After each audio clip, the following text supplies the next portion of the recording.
Hi, everybody, and a very pleasant good morning to you wherever you may be. Welcome to week 3 of the BigSpeak webinar. This is the Adaptation Advantage with Heather McGowan and Chris Shipley. I'm Marianne Kuga. I'm the marketing manager here at BigSpeak, and by here, I mean my living room turned home office as we've been social distancing for a couple of weeks now. I'm definitely still adjusting to being at home full time. I'm trying to implement some of the work from home best practices that everyone has been sharing. For example, we've had a lot of video calls. Every morning this week, I've been hosting a department meeting in my kitchen while I make myself breakfast. We check in with each other, we talk about projects, see what we're getting stuck on, and at times I have found myself gesturing with a large knife directly into the camera, so I'm sorry about that, team. Um, so we started this webinar series as a way to be supportive to all our partners who are navigating through these challenging times, and it has really evolved into supporting everyone who needs it. I've received a lot of questions about who this can be shared with, and the answer is really anyone, everyone. Share the recordings, share the registration links, share free resources.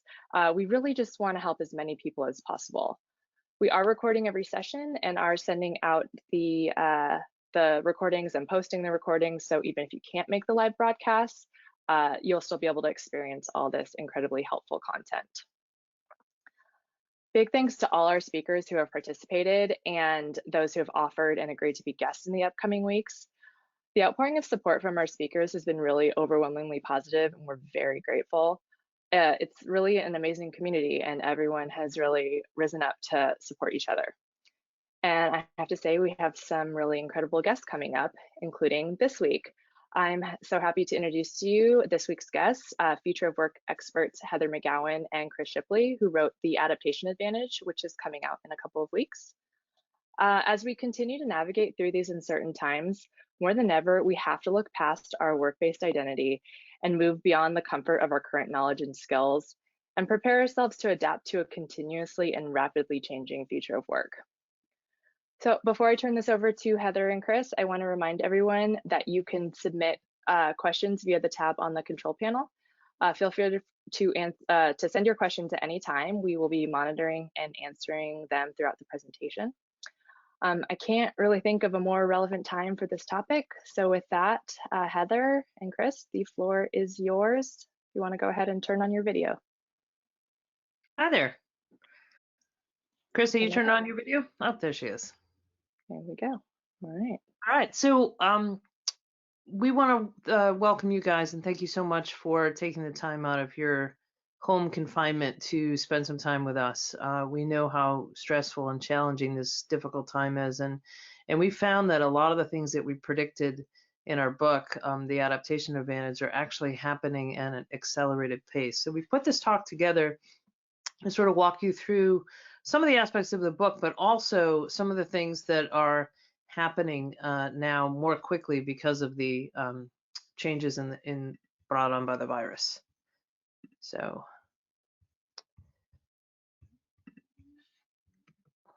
we've organized the talk as follows. We're going to talk about this critical moment, and really something interesting I think is happening is a third moral test in our lifetime, and some really good news, a silver lining that's happening as a result of this virus. A silent identity crisis that I think a lot of people are missing that underpins some of our challenges to adapting to the future of work. A renewed focus, particularly now, on how culture and purpose are going to guide our way through accelerated change. And then finally, rising to the new leadership challenge and sort of a refocus on thinking differently or more focused about how we lead through this period of accelerated change. So this particular critical moment, we've got this kind of chart we've shown for a while now. You've got the exponential rate of change driven by technology, and then you've got human adaptation, which has long been linear. And the tension between the two has been what we call an adaptation gap. But something very interesting started happening very recently, and we're calling it the coronavirus accelerator. And if we zero in on that, we realize that all the things that have happened have really happened in the last 14 days.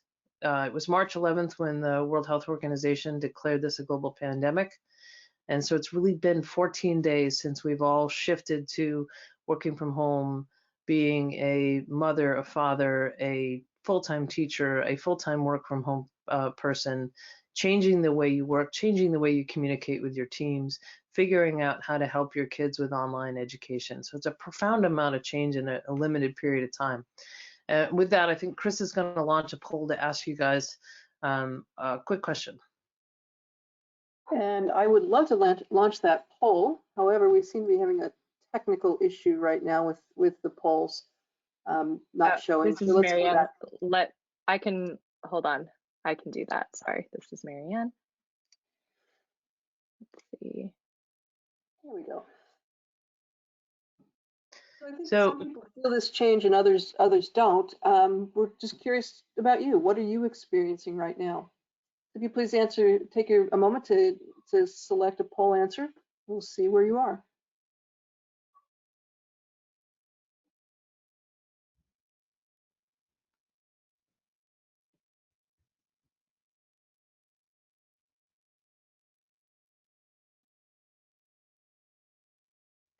We've got just about everyone who's entered a vote. Okay. And there we are. There we go. So congratulations to the 1% of you who are feeling very little change. That's it gives you a place to be comfortable in. I think for most of the rest of us, feeling significant or modest amount of change, that leaves us in a place of concern and discomfort. And Heather, I'll turn it back to you to talk a little bit more about that. Okay. Chris, you were going to launch a second poll.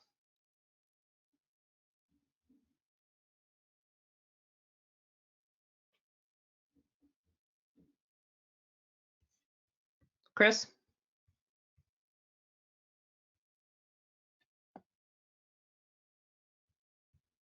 All right, we'll get these technical challenges figured out. Sorry about that. Here's the second poll. I will launch that for you. Thank you. So I imagine most of us are tuning in today, somewhere sheltering in place. How worried are you about the virus and about its impact on your work and life?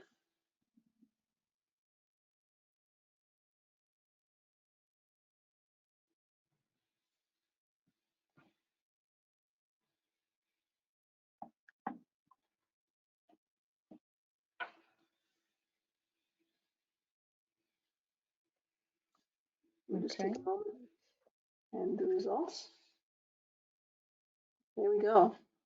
I think that seems to reflect what we're hearing generally around among colleagues as we learn more about the spread of the virus and begin to have personal experiences with those who have the virus. I hope that as we're talking to you today, you're all safe. Yeah, and not only that, the uncertainty around how long this period of self-quarantining or sheltering in place or containment or social distancing or however you're experiencing, how long it may last. Because I think that's not clear to a lot of people, and that's causing even more uncertainty because it links to the economic uncertainty. So I mentioned at the beginning that we've got this third moral test of our lifetime. So the first moral test, I think, was climate change. Since about the 70s, we knew that climate change was affected by man-made activities. In fact, the global carbon emissions have gone from 4 million metric tons to almost 10 million metric tons in the last 50 years. The second moral test, in my view, was income inequality. The share of wealth since about the 1970s, about the top 1% owns almost double what the bottom 90% owns. And then finally, we're now in a global pandemic, and that's happened in a period of 40 days. It's 11 days since it's been a global pandemic, but 40 days since we've known about the coronavirus. And I think our response to it is really interesting, and it indicates a silver lining. So looking at the environment in the last 10 years, the last 15 years, we've had our 10 hottest years in ever recorded human history, with 5 of the last hottest years being the 5 hottest in human history. So climate change is hard to deny. And then from an income inequality standpoint, there's something called the Gini coefficient. And the Gini coefficient is a statistical measure of income distribution. So if you have a Gini coefficient of 1, that means absolute inequality. So if you had 100 people, one person would have all the wealth, money, or however you measure it, and the other 99 would have nothing. And if you had absolute equal income inequality, a Gini coefficient, it would be a coefficient of 0. So this is how we've progressed over the last 100 or so years. And you'll notice that in 1970, we had the lowest Gini coefficient. Now we have the second highest. And I put the different presidential candidates in there to show presidents in there to show you that in the United States, it doesn't really matter. This is the United States Gini coefficient, by the way. It doesn't matter who's in office. It's not a Republican or a Democrat thing. It's happened under every administration. So you've seen the flatten the curve diagram, I'm sure. It just shows you the capacity of our healthcare system and how we're trying to spread the number of cases so that we don't overwhelm the healthcare system and the healthcare workers. You've also probably seen something like this chart that shows you the mortality rates and how high they correlate with age. And what these two things together are telling me is that we're pausing our economy to prioritize our healthcare system and those who are most vulnerable. And we've never done that before in human history. The other thing we're doing is companies are refocusing on purpose, on serving their customers in any way they can now, and inspiring and motivating their teams in different ways than they've ever done before. And I think that's the silver lining in this, that this pause moment might be an opportunity to restart the economy addressing climate change, restart the economy addressing some of our issues of income inequality. But most importantly, we're taking this sort of total pause and prioritizing our most vulnerable over our economic interests.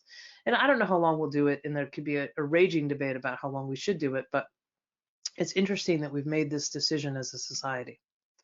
I want to give you another reason to be optimistic, and this is a chart I use in some of my talks, that in a human lifetime, we've done more to improve the human condition than ever in human history. We have dramatically reduced extreme global poverty rates.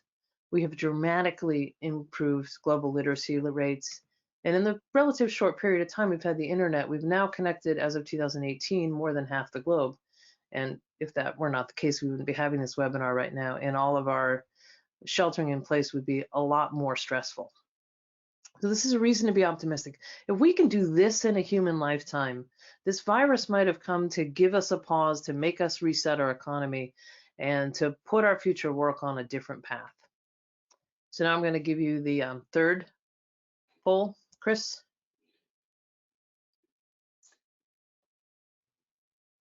And so what, I think we're going to see an obvious answer to this question, but let's hear what you're doing now to social distance and to react to the virus.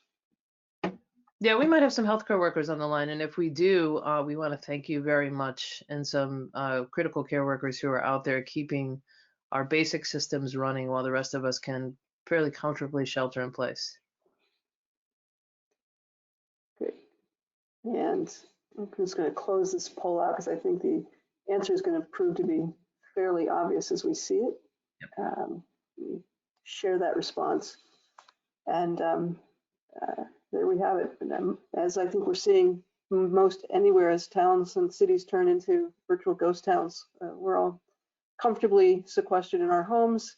For those of you who are not, we hope that you're maintaining social distance and staying healthy. Great, thank you.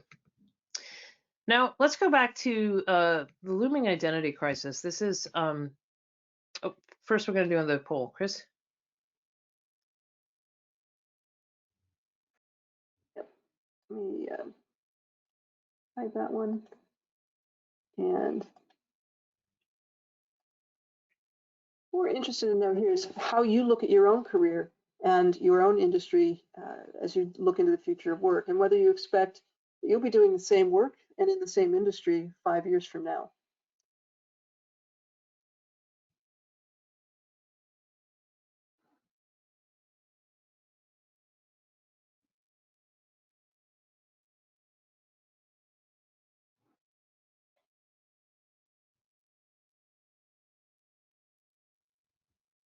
In just a moment more, we'll collect the final responses.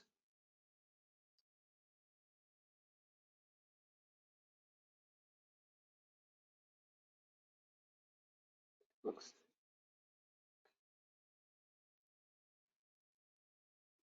great. So let me share the responses. And that's interesting. I think that we are experiencing a great deal of comfort and confidence that we're going to continue working in the industries and in the same work that we're doing now. But about half of you are saying, nope, that's going to be different. We're going to be in different industries, different jobs, things are going to change. So I think, Heather, you'll contextualize some of those feelings and I'll turn it back to you. Yep, for sure. So one of the things that we noticed looking at the rapid change in technology is the only thing moving faster than technology is societal, cultural, and changes in our ability to adapt to them. And it's reshaping these three questions: who are you, what do you do, and where are you from? I've been tracking 13 or 14 dimensions of cultural change over the past few years, and looks like this. So from a race standpoint, we're going from a white majority to the white population not necessarily being the majority any longer, likely in our lifetimes. From a religion standpoint, we've been a Judeo-Christian norm, and we're moving more towards an unaffiliated or a plurality of religions. The Muslim religion will eclipse the Christian religion in the next couple of decades. In 2015, Harvard had its first entering class that had more atheists than Christians in its 400-year history. So we're seeing a lot of change either away from religion entirely or towards a plurality of religions. Since Pew has been tracking church membership, we're at the lowest level in the United States in history of Pew tracking it. From an age standpoint, we're youth to middle-aged culture. That's how we market all our products and services. That's where our advertisements are all geared. But the reality is in the US and certainly in most of the developed world, we're in aging society. We're below population replacement for most people. I'm a middle child. I'm now extinct. In the US, I think it's 1.8 is our population growth for every 2 adults. And so that reshapes how we think about products and services and how we think about ourselves.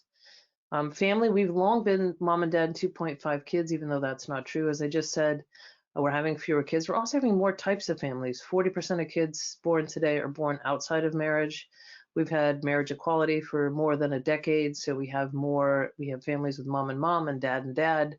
We have single parents, we have grandparents, we have all types of families out there, but we haven't moved away from our mental model of mom and dad and 2.5 kids. Gender identity, I think this is the marker that's probably moving the most quickly.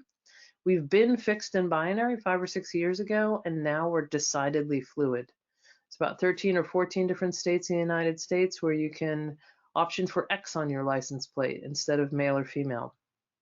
35% of folks in the Gen Z and millennial populations have a friend who does not identify with a gender marker. Which is really only about 7% of boomers. So we're seeing a lot of it coming up in the younger generations where gender is just decidedly fluid. Education was a single dose, one and done, and now it's continuous learning. We haven't adapted to that as much as we should, but that's a reality. Truth and trust, this is actually really challenging in a situation that we're in right now. We used to trust our institutions. We used to trust our media. We used to trust our government. As long as Pew's been tracking it, this is the lowest level of trust they've found across all of those axes.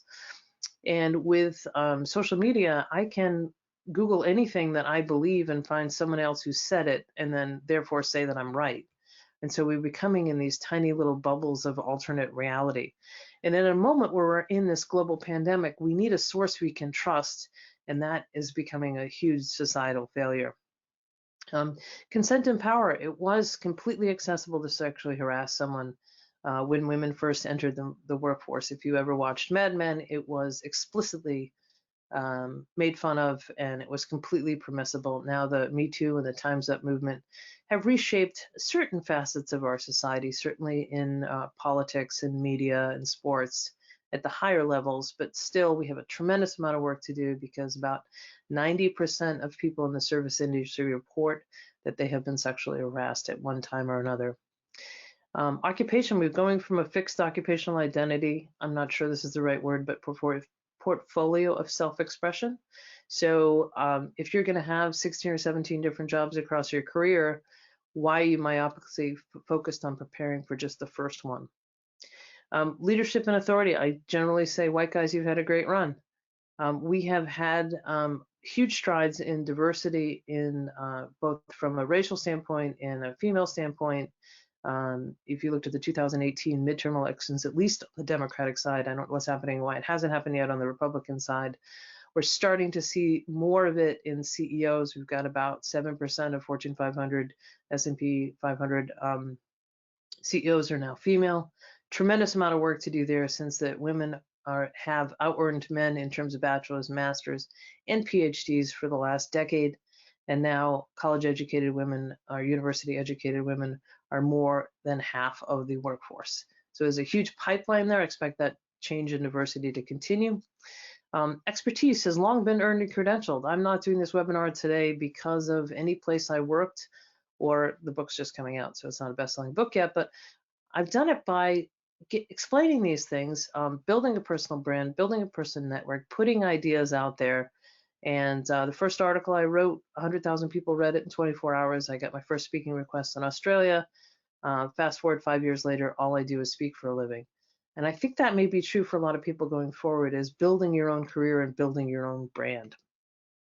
Human relationships have long been face-to-face, and I think right now we're all hoping they do return to be sometime soon. But right now we're spending 51% of our time online in the developed world. Now that we're sheltering in place, that's probably about 98% online. And then populations, the top 10 populations in the world right now, only 2 of them are countries, India and China.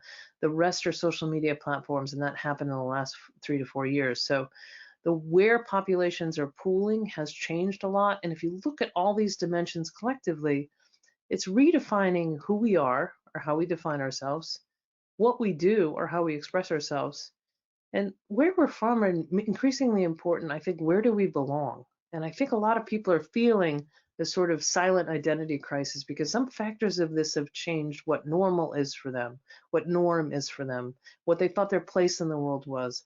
And as we're facing a world in which you've got to learn and adapt continuously in order to keep pace at work, learning requires you be vulnerable. Learning requires you don't know the answer. And if you feel like your core identity across some of these factors is under threat, it's very hard to be vulnerable. And with that, I think Chris is going to do a poll question. Right, so with so much change that Heather's just outlined, we just want to take your temperature. What are you experiencing? What changes are affecting you, or do you feel that they're not affecting you at all? Please take a moment and we'll share those results in a second.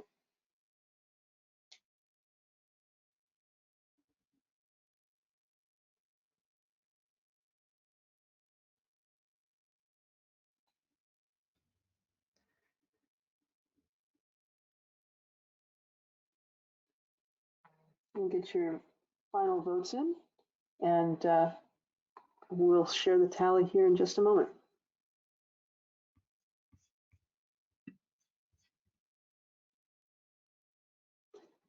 And I'm going to close out the poll and share these results. Great. So, it's not surprising that a group that would take an hour of your day to share in a webinar and learning would see this as an opportunity for growth. And it certainly is not unexpected that we see an answer that people are uncomfortable about it. It's a lot of change, and change by definition moves us to a place of discomfort. So thank you for your candid answers here. And Heather, I'll turn it back to you.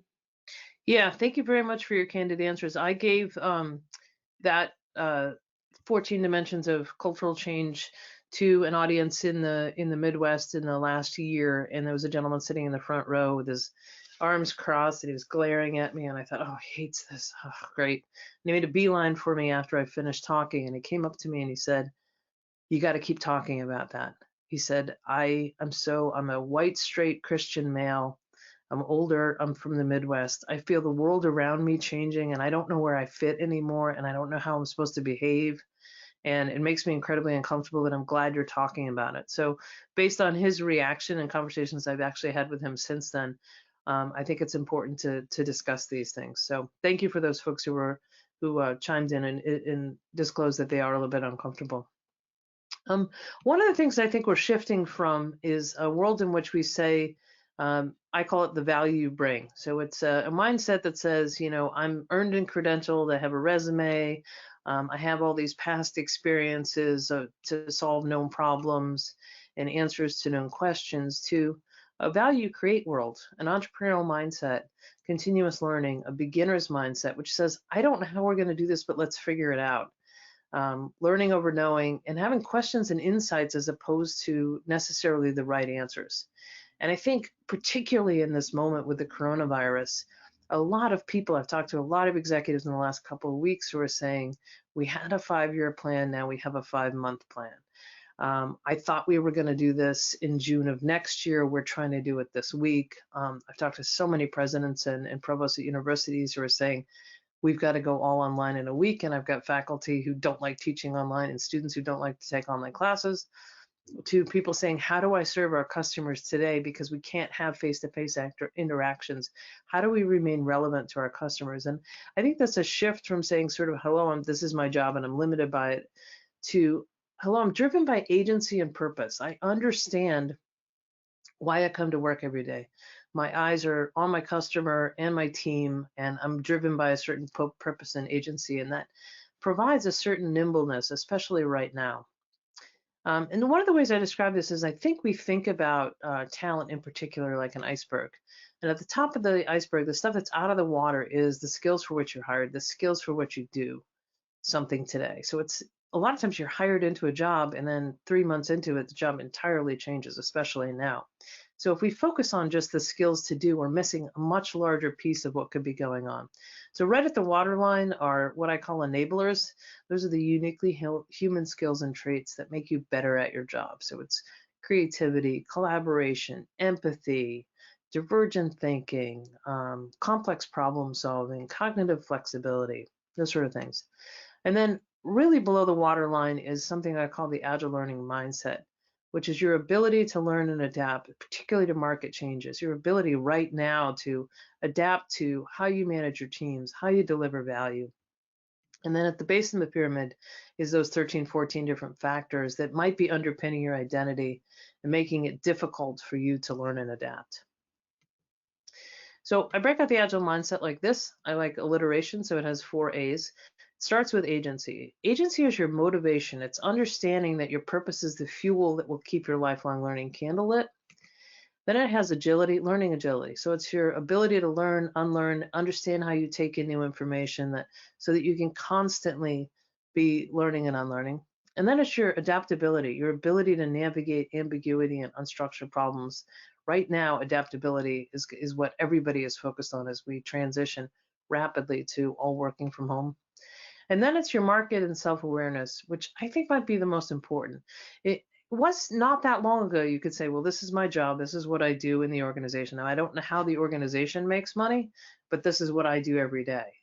That's no longer okay, especially right now. You have to understand the business model of your organization.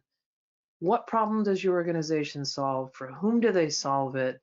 What key partners and processes do they have? And what's the financial model? What's the heart of a business model? And then you have to understand, what is your business model? How do you create value within that context? Because that business model could change. Take example, one of the ones I like to use is Netflix.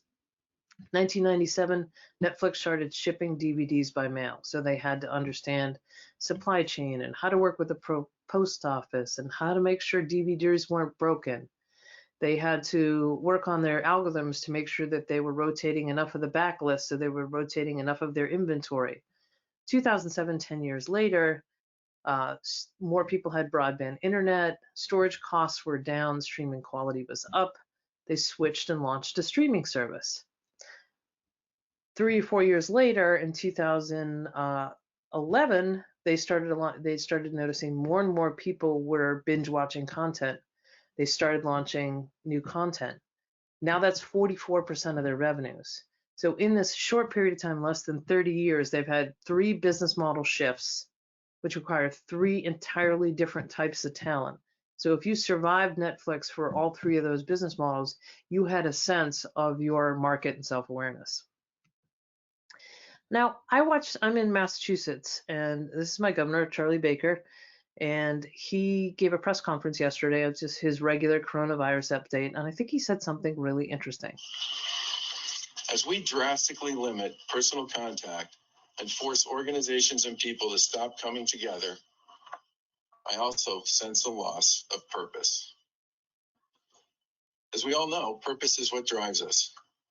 Purpose is what fills our souls. Many feel lost, and I can see why. But here's the truth. We all have a role. We all have purpose as we battle this disease. Protecting one another from the spread of COVID-19 by limiting physical and social contact and staying at home is profoundly purposeful. Every single act of distance has purpose. Our first responders and emergency medical personnel, those who are essential to our success in battling this disease, need us all to do everything we can to reduce the spread. Reducing the spread honors these orders, honors and protects them and you and your family. There is purpose in these drastic changes in the way we live. We must all embrace this new way of life and appreciate that here we can all find purpose as we battle this virus together. Now, he's obviously exhausted and doing the best he can to give a talk there, so he stumbled a few times. But what I thought was really interesting was that focus on purpose and telling people that staying home was now their purpose, that protecting other people was its own sense of purpose. And it just struck me, so I wanted to share that. Chris, I think we got another poll question now. Yeah, we do. So, and I'm going to talk over this a little bit and give you all a little bit more time to respond. I saw some notes there that we were going perhaps a little fast, so here I am vamping till ready. But I do want to say at this point, and Heather's going to do a deeper dive here, that we really believe that culture is the operating system of a company, and that it's our cultures that that will guide us in as we make our adaptations in the future of work, most certainly, but very definitely in this current period where so much is happening. There is so much uncertainty. As we saw in one of the earlier polls, there's quite a bit of discomfort and concern and worry around the coronavirus, which is totally understandable. How we stand up as leaders and as companies now, I think, is entirely connected to the cultures that are in our organization. I like to say that every culture has, or every company has a culture. Some of them are intentional and visible, and others aren't. And those that are intentional and visible, we think, are the ones that stand in the best place to be most effective. So I'm going to give you a couple more minutes or moments to respond. And when we have the votes in, or your responses in, we'll close this poll and see what you've got to say. Looks like we're just about there. And I say I very much appreciate you all playing along at home here with us. Your input is very insightful. And along the way, if you have any questions, feel free to use the question section. Great. I think this is really heartening to see that for the majority of you, having a strong culture in your organization is giving you a guidepost here during this crisis. And I will turn it back to you. I'll take a peek at the question queue too. So please do add your questions there, and we'll come back around and address as many of them as we can. Heather? Yep. Okay. So when Chris and I work with companies and talk to them about culture, we think it really comes down to answering 3 questions. Why do you exist? Which is really your mission as an organization. How does the world look differently because you exist? and that's really your vision. And visions, you can have multiple ones, as Netflix had 3 of them. And then what will or won't you do to achieve your vision and fulfill your mission? And that's your values.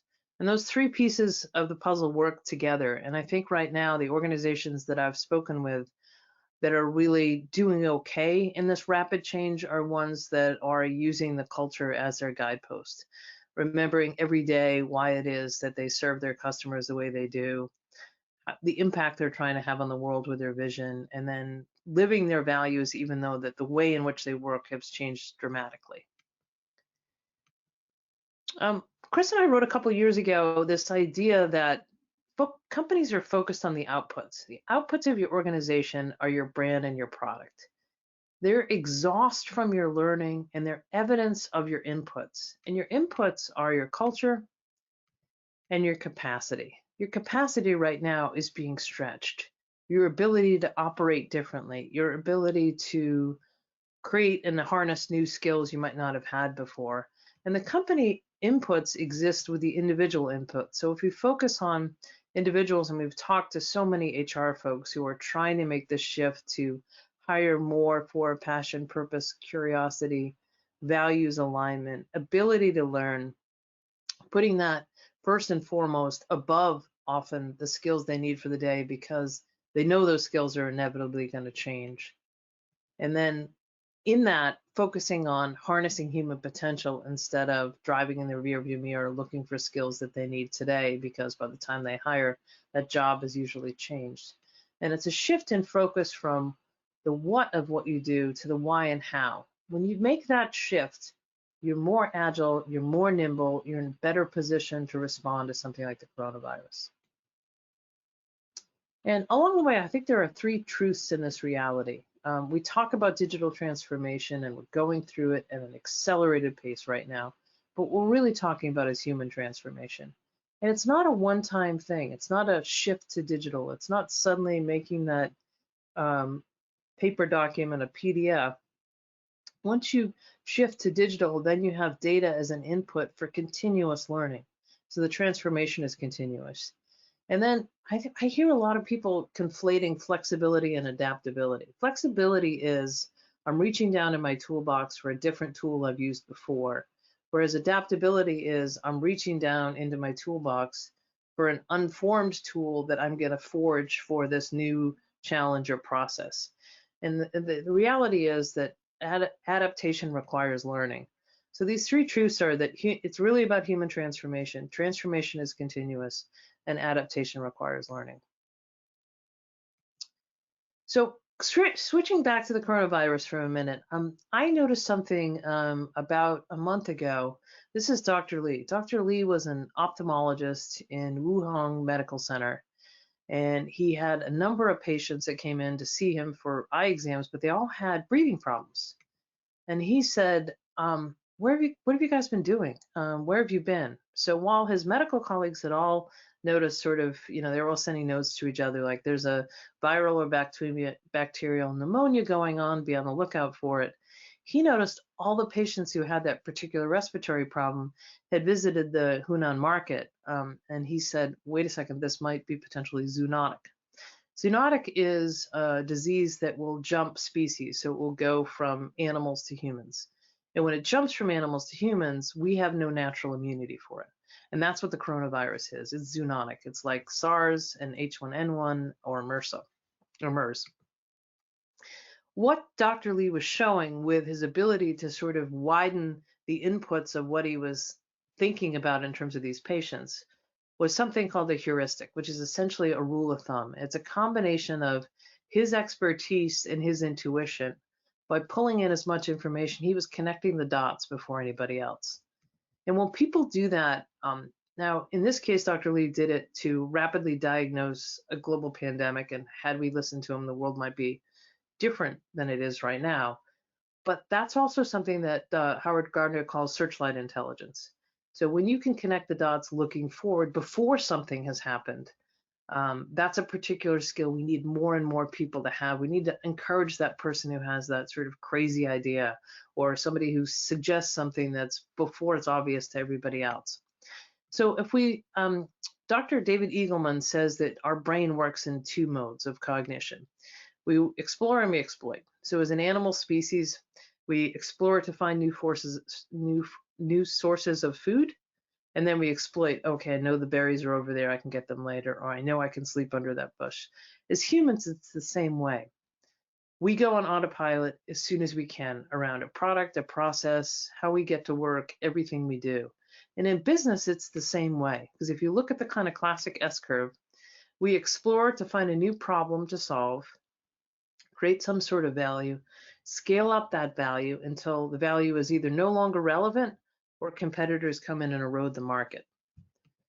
And in the exploitation phase of it, we're really focusing on scaling the solution, reducing risk. Often it's algorithmic thinking. It's working in the realm of explicit knowledge. Explicit knowledge is anything that can be codified. But in the fuzzy area at the beginning, in that exploration mode, is using something called tacit knowledge. It's a heuristic like Dr. Lee used, and it's searchlight intelligence. And the ability to translate the exploration into something that can be exploited is an increasingly important skill. Because if you look at sort of the old economy, we had that much time, and now the new reality is products and services are simply not lasting as long. When the Walkman came out, it had 40 years to reach 400 million units. The iPad did that in 13 years, and the iPhone did it in 3. And the interesting thing is that Apple launched the iPhone when they were in the peak of the iPod. We're going to need to see that sort of level of disrupting ourselves all the time, just the way Netflix had. And this is a shift from sort of the way we used to look at life like this, that it was education, career, retire. Whether you went to university or not, your education was the first third of your life. Really, whatever you needed to get on the career escalator, collect a pension, and then by design, die a year later. Our success measures there are, did we codify and transfer the right skills in you, the right predetermined knowledge to get you on that ladder, because that was the only point of education. And now it looks more like this. Life expectancy may not be 90 yet for everybody, but it will be soon. Education becomes learning because learning implies there's no end state. Work becomes leverage of that learning to signal that work and learning are a combined act now. And then retirement becomes a reality of longevity. We didn't plan for, save for, nor should we have a 30-year retirement because it's not good for us cognitively to be idle. We need to remain engaged socially, psychologically, we need to remain active. So now it looks more like this. And our success measures here are a formula of, can I learn, can I adapt, can I understand that business model to create new value? And so it becomes much more about helping people navigate between engagements and within engagements than getting anybody onto any first job or in any escalator, because the escalator is now gone. And one of the things I discovered after giving this talk and using these two particular frameworks for a few times now is that people in the audience would say, oh, well, that education, career, retire, that was true for me, but for my kids, it's going to be learn, leverage, and longevity. And the reality is, you're going to have to leap between the two. You're going to have to leave your bestowed identity to develop a self-actualized identity. This coronavirus is going to cause an economic meltdown of some form or fashion, and we don't know how long it's going to last. A number of people are going to lose their jobs. A number of people are going to have to rebuild their identity to find new jobs. A number of people are going to find themselves in that place where they have to leap. And that's really, really difficult. One of the things that we discovered in our research is that the loss of a job can take twice as long to recover from than the loss of a primary relationship. So if you lose your spouse, you may bounce back faster than if you lost your job. And sometimes people don't fully bounce back to the same level of well-being. And that's because we've put so much into the occupational identity. And I say that in the past, we learned once in order to work, and now we have to work in order to learn continuously. In the past, we had a bestowed identity that was externally validated, and now we need a self-actualized identity that's internally validated. We have to help people build more resilience, more sense of purpose, more sense of agency, so they're more in control of their destiny. And one of the other things that's happening is life expectancy is expanding rapidly. At the same time, the change rate is accelerating. So If you were born back when the steam engine came out, you had 2.5 generations to absorb that change. Fast forward to today, depending on your age, you may have 2, 3, 4, or 5 paradigm shifts within a single generation. And we're not preparing people for that. I mean, right now, I would say this global pandemic is a paradigm shift. And helping people adapt is now everybody's #1 job. Everybody I know that's out there working, that's managing teams, tells me keeping the psychological security and safety of their team is paramount right now. So we have these questions that have become kind of ridiculous. We ask little kids what they want to be when they grow up. There's some Bureau of Labor Statistics report that suggested that 65% of jobs that young people will go into do not exist yet. That was just a shot in the dark. The reality is 100% of jobs are going to change. The Frey-Osborne model said that 47% of work tasks could be automated by 2033.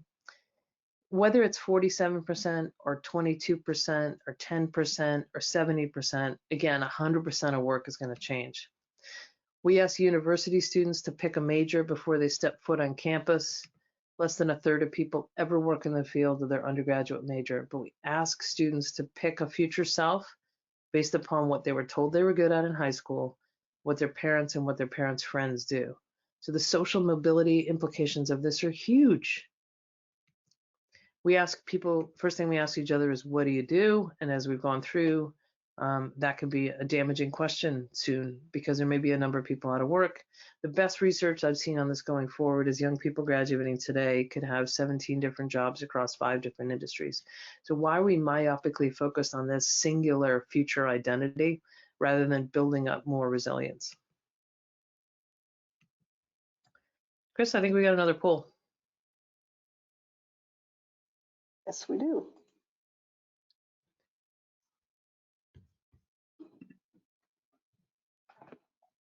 So one of the things that we want to think about is how we adapt and change in our organizations and how we shift our leadership to support these new changes. And Heather, let's take a moment too. There's a relevant question in the queue.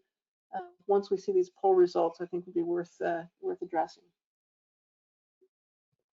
Okay. After this poll, why don't you read me the question, okay? Yep, will do.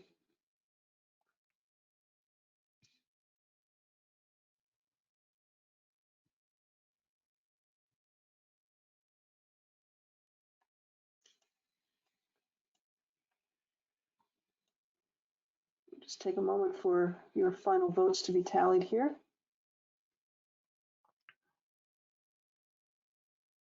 And again, really appreciate everyone chiming in. I know folks on the phone can't participate in the polls, but those of you online have been great at jumping in. So I'm going to close that out and let's share your responses.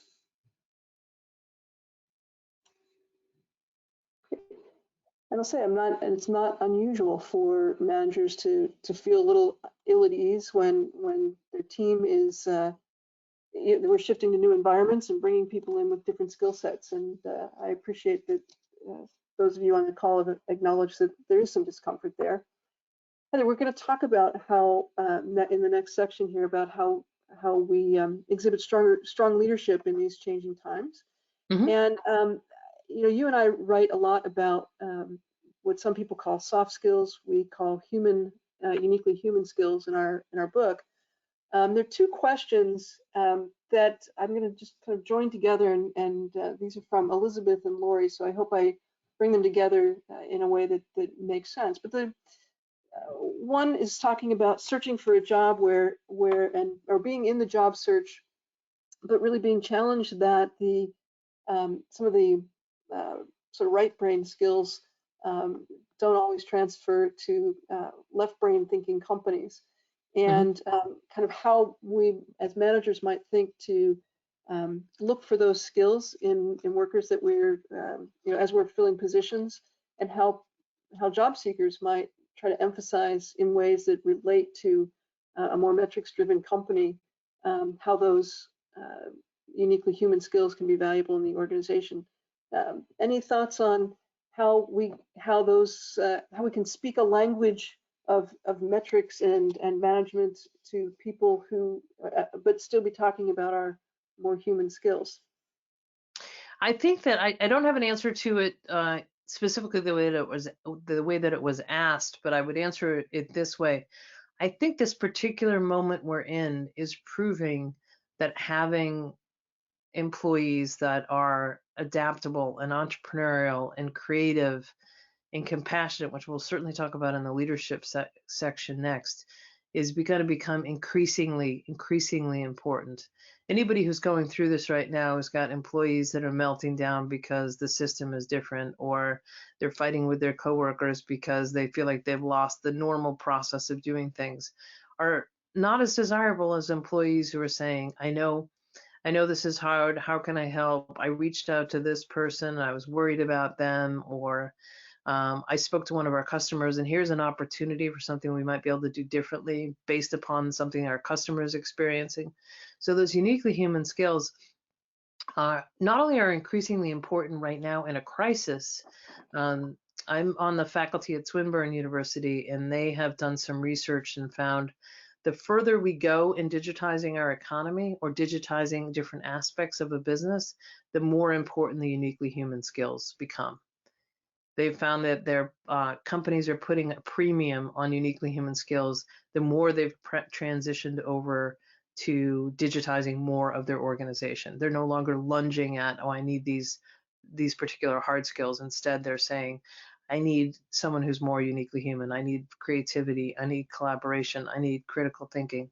I need cognitive flexibility more than I need someone who can code necessarily. They feel like you can hire any skill you want, but what you want in your organization is a real sense of agency and agility and adaptability and a willingness to help the organization forge the next business model while they're running out the last one.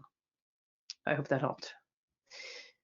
But before I go to the next part of the presentation, I just want to note on that question we just asked, the reason we put it in there in particular, I wanted to have it in there, is I noticed after a number of times I've given different versions of some of the elements of this talk to corporations. I've had executives, because sometimes they'll do it to the top 100 executives of a very large organization. I've had executives come up to me and say, I want to talk to you. I was like, okay, sure.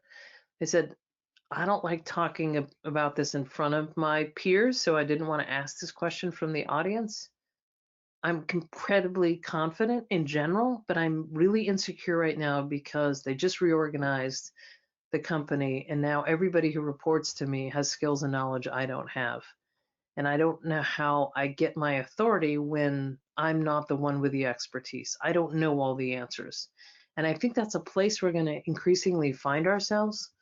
So I'm going to go back to the presentation because I think I want to make a point on that next. So we're going from a world that looks like this on the left, which is gray, to looking more like this on the right, which is blue. And it's a shift from a world that's complicated to a world that's complex. In a complicated world, if this is an org chart, the person at the top of the org chart has probably sat in all the chairs they manage. Or maybe they skipped over some of them, but they have all the skills and knowledge, and they can make a decision with certainty. If your organization looks like one on the right, it's more complex. You're dealing with skills and knowledge and things coming in from all sides. So maybe you've been running your banking division or insurance division or a media company for 10, 20 years. Now suddenly, what's cybersecurity? Why do I need to know about that? Or what's data analytics on how our products are being used? And how do I learn more about that? And even I've heard of a company that in January hired an epidemiologist to say, we see something as an outbreak in China. It's going to either affect our supply chain or it's going to come here and affect our workers.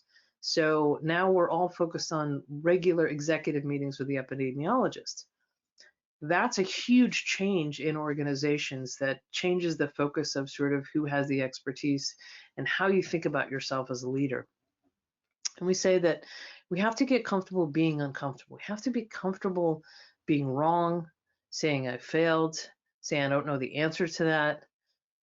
There's a CEO of a small company up in Canada called Exonify, and Carol Lehman, and I interviewed Carol for the book, and I spoke at Exonify last fall. And Carol was telling me this is her 5th time being a CEO, and in her 5th time, she said, I feel like I've really figured out being a CEO. I figured out that I have to show up and be authentic every day. I have to say, you know, I have a job just like you do. I have problems just like you do. I make mistakes just like you do. Every 2 weeks, she gets the company together. She stands in front of a PowerPoint screen behind her. She doesn't know what's going to come up. It's called Ask Me Anything. And people ask her anything, and she has to, within the bounds of legality, answer anything they ask her.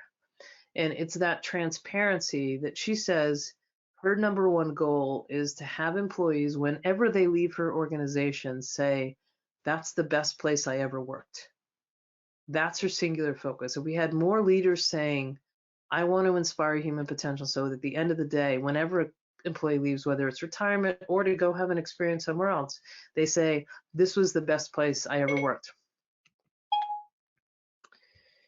So now we're going to talk about chickens.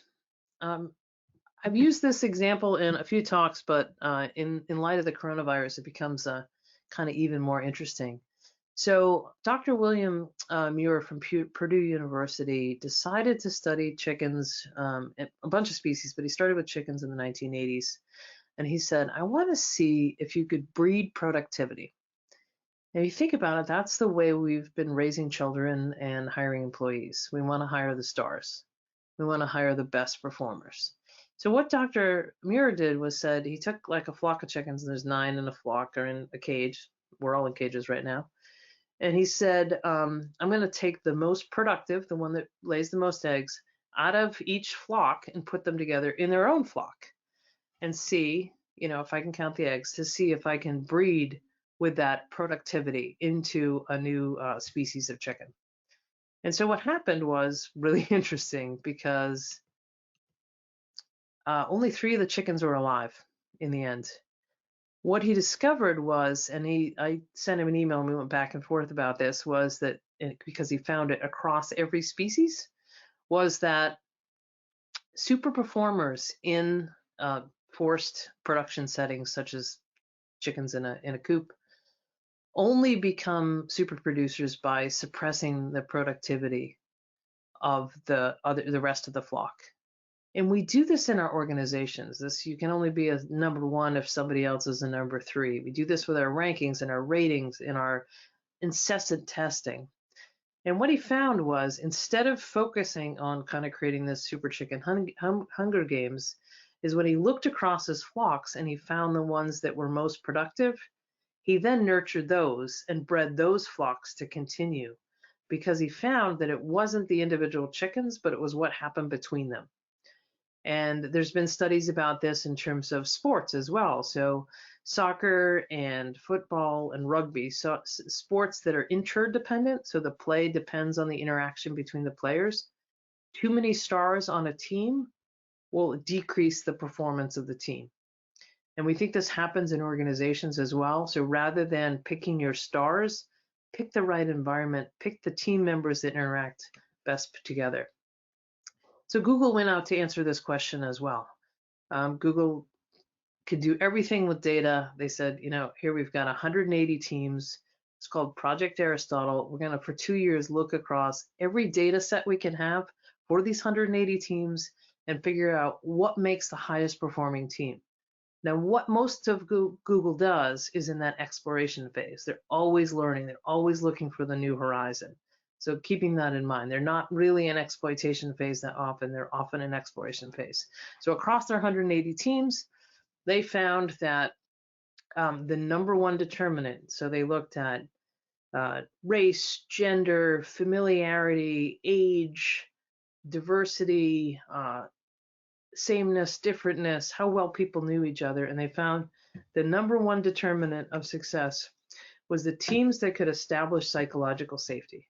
Psychological safety is, do the people on my team feel safe? Do they raise their hand when they have a problem? Do they raise their hand when they don't know? Do they raise their hand and challenge the leader when they think the leader is wrong?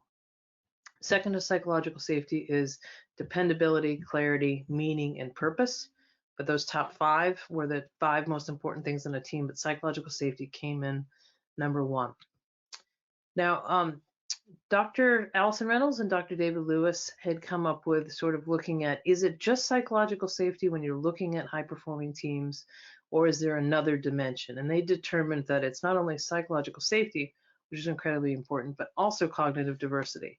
And they looked at it like this. So teams with low cognitive diversity, where everybody's the same, and low psychological safety, they're defensive, they're fighting all the time. Those teams are a bit of a nightmare.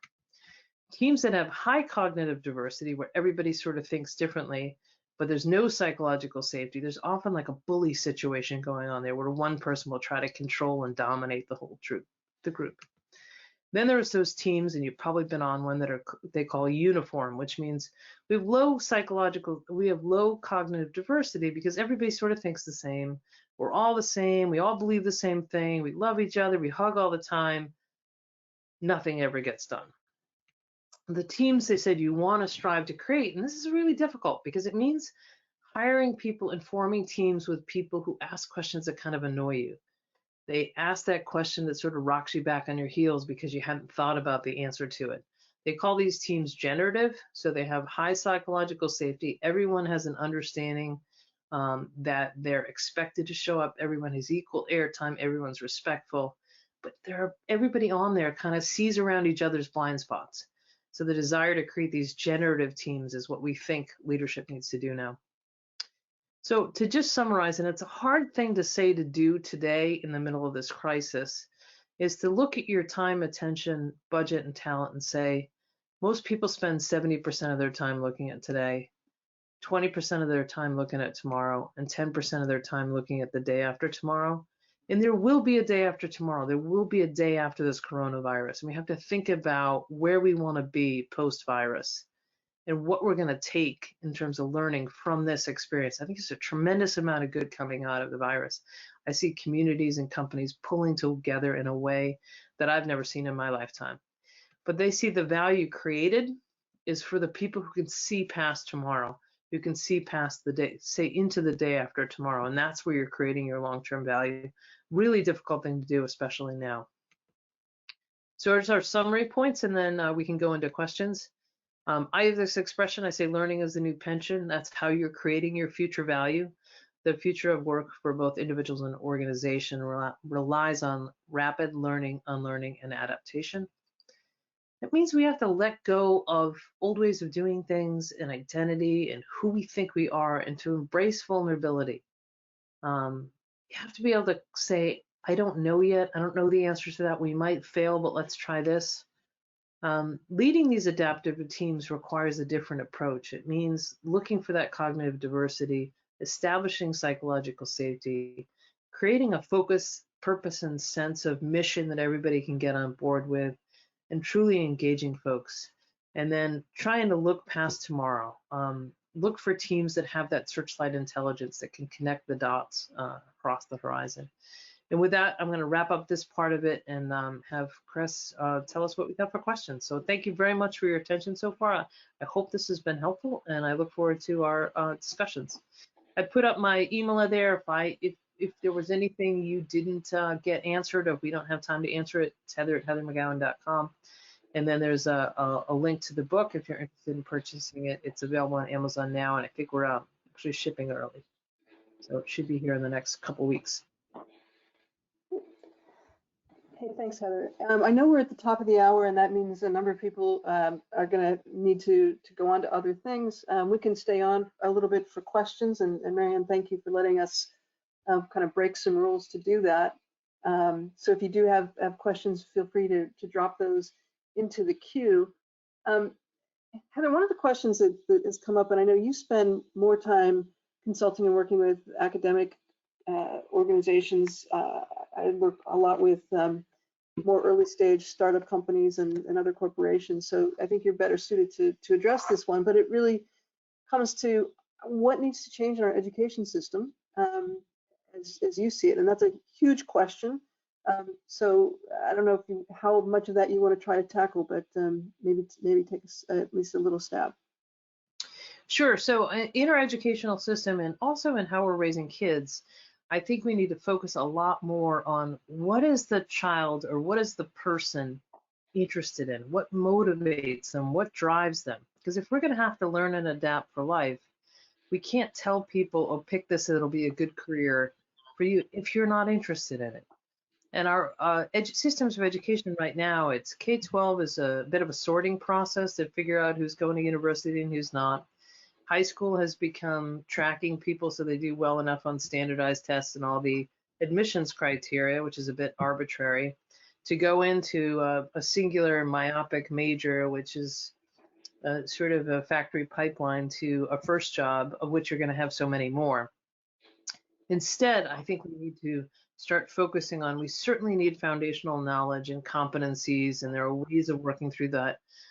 Whoever asked the question, you can send me a note and I can send you more information on this. But the Agile mindset, for example, I built that as a curriculum. I built 2 different versions of it, a few different universities. The ability to help people with propositional thinking, to find and frame new problems, follow what interests you, so that we're focused much more on putting the agency back on the individual, because you're going to have to learn and adapt for life, rather than codifying and transferring any predetermined skills and existing knowledge into an individual to create some sort of deployable workforce. Cool. Let's we maybe take one more, and it's in a similar vein, which is from David DeLong, who's asking, what do we say to high school students who aren't 4-year college interested? They're looking at maybe trades or other kinds of work. What advice do we have for students who want to think differently about their post high school experiences? I think that's fantastic. I think we've done a terrible job in this country in particular, sort of shaming the trades. When have you ever tried to call a plumber or an electrician? They're impossible to find. We have a huge shortage in the trades. There's an incredible amount of work to be done in our society. It's great work. You could run your own company. I think we need to have pathways, because a lot of the work in the trades is learning through making things. It's learning through solving problems. It's and it could, if you think about like an electrician today, could be building smart homes tomorrow. A plumber today could be, putting in a toilet today, but tomorrow helping you figure out how you manage the water flow through your house or your city. There's a tremendous amount of ways I think the trades are going to evolve, and I think we need to get many more people in them, because I think there's tremendous opportunity there. We need it. I know I've needed them before. Great. Well, I think we're so happy to have the opportunity to share with folks some of the thinking that's gone into the Adaptation Advantage. We run write a newsletter bi-weekly that talk about some of the ideas in the book and new things as they are emerging. So I'd encourage you to drop us an email. You've got Heather's address, email address, and mine is chris@cshipley.com. Just suggest you want to subscribe to the newsletter, and we'll add you into that and continue to grow along on this journey with you together. So thank you very much. And Marianne, we'll turn it back to you. Thank you for hosting us today. Yeah, thank you too. So I know we went a little long here, but I think we were all very riveted and really just didn't want it to stop. So thank you for bearing with us. So if you have any further questions for Heather or Chris or anyone on the BigSpeak team, feel free to reach out. Heather shared her email address, Chris shared her email address. My email address is on all the webinar invitations, so reach out at any time. We're here to help and support you however we can. As I said, we are recording every session, and that will be automatically shared with all of you, as well as all who registered and weren't able to attend. Heather and Chris, thank you so much for joining us. From all of us at BigSpeak, we really appreciate you being here and sharing your expertise on this topic, which is it's so relevant right now. And to everyone out there in the world, thank you for joining us. Next week, we will be talking to Mr. Wonderful himself, Kevin O'Leary. That is scheduled for this same time slot, Wednesday, April 1st at 10 a.m. Pacific. And no, I promise this is not an April Fool's Day joke. So I hope to see you all then. This has been the BigSpeak webinar, and at this point, we might be accepting suggestions for a new name. Thank you all. Please stay home if you can. Wash your hands. By the way, the chorus of Nat King Cole's LOVE is about 20 seconds long. So hang in there, and we'll see you later. Bye, everyone. Thank you. Bye-bye.